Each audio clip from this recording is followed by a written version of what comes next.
Pi anh lên nói bóng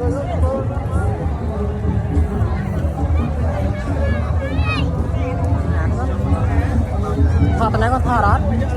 con thọ đó à đấy đó